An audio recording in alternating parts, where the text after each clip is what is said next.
இப்போ காதல் அறிவியல் பூர்வமானது. அப்படி இருக்கும்போது, இப்போ சாதி, மூட நம்பிக்கைகளுக்கு எதிரானது அறிவியல். அப்போ காதலுக்கு ஏன் தடை விதிக்கிறாங்க அப்படின்னா, காதலுக்கு மூட நம்பிக்கைகளை பற்றி தெரியாது.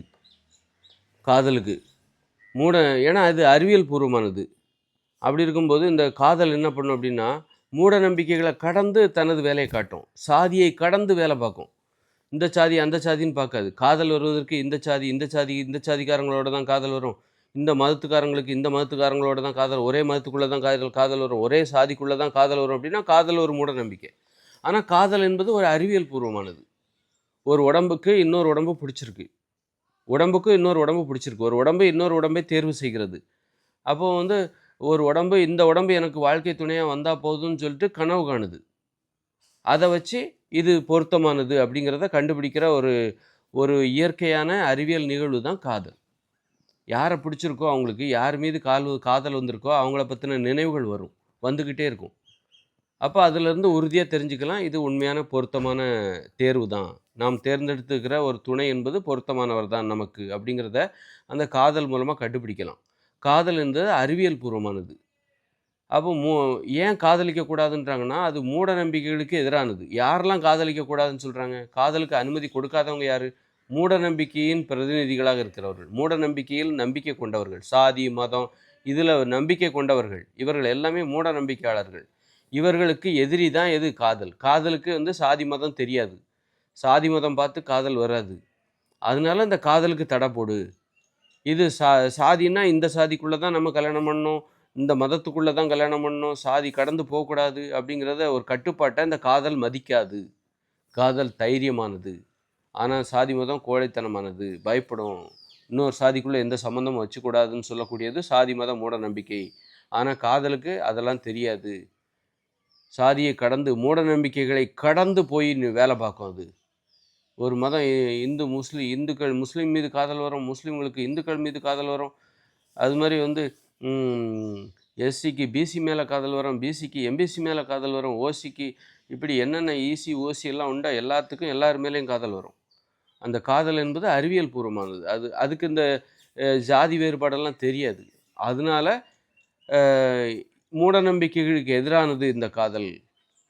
காதல் என்பது நமது மூட நம்பிக்கைகளை கேள்விக்குரியதாக மாற்றிவிடும், கேலி கூத்தாக ஆக்கிவிடும். அதனால் அந்த காதலுக்கு தடை போடு, அந்த அறிவியலுக்கு தடை போடு, அந்த அறிவியல் நிகழ்வுக்கு தடை போடு அப்படின்னு சொல்லி அதுக்கு தடை போட்டாங்க. ஆனாலும் அந்த அறிவியல் நிகழ்வு பார்த்தீங்கன்னா அது வந்துக்கிட்டே இருக்குது, அடக்க முடியல. ஏன்னா அது இயற்கை உண்மை. நீ பொய் தற்காலிகம் நிறந்த அது வந்துக்கிட்டே இருக்குது. அந்த காதல் என்பது தலைமுறை பெருகிக்கிட்டே இருக்குது, அதிகமாகிக்கிட்டே இருக்குது. அது ஒரு கட்டத்தில் கொஞ்சமாக இருந்தது, விடவே மாட்டாங்க. காதலுக்கு அனுமதியே கிடையாது. இப்போ காதல் கொஞ்சம் கொஞ்சமாக வந்துக்கிட்டே இருக்குது, முயற்சி பண்ணிக்கிட்டே இருக்குது. அப்படியே அடுத்தடுத்த தலைமுறை இப்போல்லாம் பெருகிக்கிட்டே இருக்குது. வெளிநாட்டிலலாம் ஃபுல்லாகிடுச்சு காதல்லாம். இப்போ நம்ம நாட்டில் தான் கொஞ்சம் ஒரு 30% தான் வந்திருக்கே. மீதி எல்லாம் நான் ஒரு இன்னும் ஒரு கொஞ்சம் பேர் தான். ஒரு 30-40% சாதியை மறுத்து காதலுக்கு முக்கியத்துவம். எந்த சாதியாக இருந்தாலும் பரவாயில்ல, காதல் இருந்தால் போதும். இது காதலுக்கு கிடைத்த வெற்றி. எனக்கு காதல் யார் கூட வந்தாலும் பரவாயில்ல, சாதி எனக்கு தேவையில்லை, காதல் யாருடன் எனக்கு வருகிறது, காதல் தான் முக்கியம் அப்படிங்கிற அந்த புரிதல் ஒரு 30% வந்திருக்கு. நீ 70% அந்த மூட நம்பிக்கைகளை ஒழிப்பதற்கு அந்த காதல் முயற்சி பண்ணிக்கிட்டே இருக்கு. காதல் தான் நாளைக்கு இந்த சாதி மதம் வேறுபாடுகளை அழிக்க போகுது. காதல் பணக்காரர்களுக்கு ஏழைகளுக்கும் இடையே இணைப்பை ஏற்படுத்துகிறது. அதனால தான் காதலை எதிர்க்கிறாங்க. ஏற்றத்தாழ்வு என்பது ஏழை பணக்காரர் என்கிற ஏற்றத்தாழ்வு மூட நம்பிக்கை. அது ஏற்றத்தாழ்வை கொண்டாடுறது, நீ ஏழை நான் பணக்காரன் அப்படின்னு கொண்டாடுறாங்க. அடிப்படையில் நீயும் நானும் மனுஷன் அப்படிங்கிறத புரிஞ்சிக்காம, நீயும் நானும் நீ ஏழை நான் பணக்காரன் அவர் கோடீஸ்வரர் அப்படிங்கிற ஏற்றத்தாழ்வு ஒரு மூட நம்பிக்கை. நீயும் நானும் மனிதர் என்கிறது அறிவியல், சமத்துவம் என்பது அறிவியல். அப்போ அந்த சமத்துவம் என்கிற அறிவியலை சாத்தியப்படுத்தக்கூடியது தான், சாதிக்கக்கூடியது தான் இந்த காதல். அதனால என்ன பண்ணுறாங்க அப்படின்னா, ஏற்றத்தாழ்வில் பெருமைப்படுகிறவர்கள் இருக்காங்களே, நான் பணக்காரன், அவங்களுக்கெல்லாம் இந்த காதல் பிடிக்காது. மூட நம்பிக்கையாளர்கள் இவர்களுக்கு எல்லாம் இந்த காதல் பிடிக்காது. நான் கோடீஸ்வரன் அப்படின்னு சொல்கிறவங்கெல்லாம் காதலை ஏற்றுக்க மாட்டாங்க. ஏன்னா அவங்க கோடீஸ்வர வீட்டு பிள்ளைகள் ஏழைகள் மீது காதல் வந்துவிடும். அது மாதிரி மிடில் கிளாஸ்காரங்களுக்கு ஏழைகள் மீது காதல் வந்துவிடும். அதுவே மிடில் கிளாஸுங்கிறவங்க ஒரு கோடீஸ்வரங்க மேலே காதல் வந்துன்னா ஏற்றுப்பாங்க. ஆனால் ஏழைகள் மீது காதல் வந்தால் ஏற்றுக்க மாட்டாங்க. ஆனால் காதல் யார் மீது வேண்டுமானாலும் வரும். அப்போது அந்த காதலுக்கு கூட சில சில விஷயத்தை ஏற்றுப்பாங்க. காதலில் முழுமையாக ஏற்றுக்க முடியாது. ஒரு பணக்காரங்க ஏழைகளோட காதலிச்சா அந்த காதலை பணக்காரங்க ஏற்றுக்க மாட்டாங்க. அது மாதிரி ஒரு கோடீஸ்வரங்க ஒரு மிடில் கிளாஸ் மேலே காதல் வந்தால் அந்த கோடீஸ்வரங்க அதை ஏற்றுக்க மாட்டாங்க. அது மாதிரி கோடீஸ்வரர்கள் மீது காதல் வந்தால் ஏற்றுப்பார்கள். அதுவும் மிடில் கிளாஸ்காரங்களுக்கு ஒரு பணக்காரங்க நல்ல கோடீஸ்வரங்க மேலே வீட்டு பிள்ளைகள் மீது காதல் வந்தால் அந்த மிடில் கிளாஸ்காரங்க ஏற்றுக்குப்பாங்க, அவங்க ஏற்றுக்க மாட்டாங்க. இப்படி காதலில் முழுமையாக புறக்கணிக்க முடியல, காதலை முழுமையாக ஏற்றுக்கொள்ள முடியவில்லை. ஆனால் ஒரு குறிப்பிட்ட சதவீதம் இங்கே காதல் வந்தால் ஏற்றுக்கிறாங்க, இந்த பக்கம் காதல் வந்தால் ஏற்றுக்கிறாங்க, இந்த பக்கம் காதல் வந்தால் ஏற்றுக்க மாட்டேன்றாங்க. ஆனால் இப்படி தான் காதல் எப்படியாவது எனக்கு எங்கே வரவேற்பு பரவாயில்ல, ஓகே உன் விருப்பப்படியே நீ ஏற்றுக்கோ, என்னை ஏற்றுக்கோ அப்படின்னு சொல்லி கடைசியில் ஒரு கட்டத்தில் காதல் என்ன பண்ணும், நீ ஈஸியான எல்லா மூட நம்பிக்கைகளும் ஒழிச்சிரும். சாதிங்கிற மூட நம்பிக்கை ஒழிச்சிரும், மதம்ங்கிற மூட நம்பிக்கை ஒழிச்சிரும், ஏற்றத்தாழ்வுகளை ஒழித்து விடும்.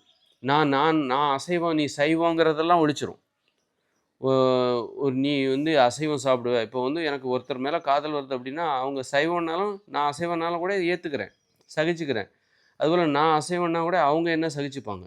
அல்லது நான் சைவம், மற்றவங்க அசைவம், நான் யார் மேலே எனக்கு காதல் வருதோ அவங்க அசைவமாக இருக்காங்க, நான் சைவமாக இருக்காங்க, ஆனால் எங்கள் 2 பேத்துக்குள்ளே காதல் வந்ததா ஏற்றுக்கிறேன்.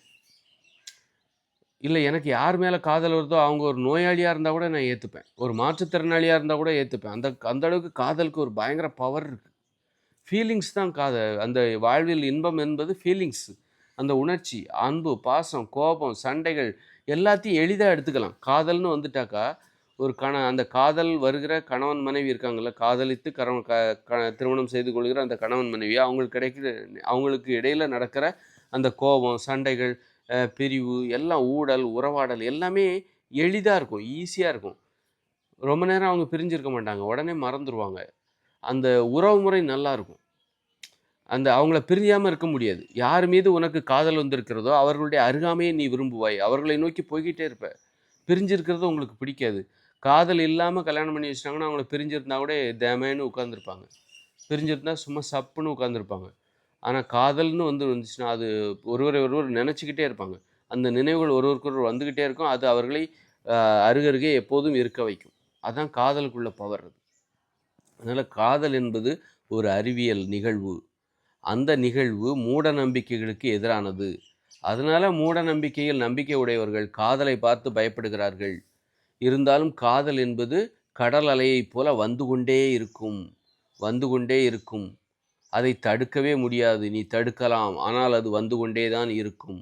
அப்படித்தான் இன்றைக்கி மூட நம்பிக்கைகளை அழித்து கொண்டே இருக்கும். மூட நம்பிக்கைகளை தகர்த்தெறிவது தான் அந்த அலையின் நோக்கம், அந்த காற்றின் நோக்கம். காற்று போல, காற்றுக்கு நீங்கள் அணை கட்ட முடியாது, அதுபோல் காதலுக்கும் அணை கட்ட முடியாது. உயிரினங்கள் அத்தனையிலும் காதல் இருக்கிறது. காதல் தான் இந்த உயிர்களின் வாழ்க்கையில் சந்தோஷத்தை தருகிறது. அப்படிப்பட்ட காற்றை நீ எப்படி தடுக்க முடியும்?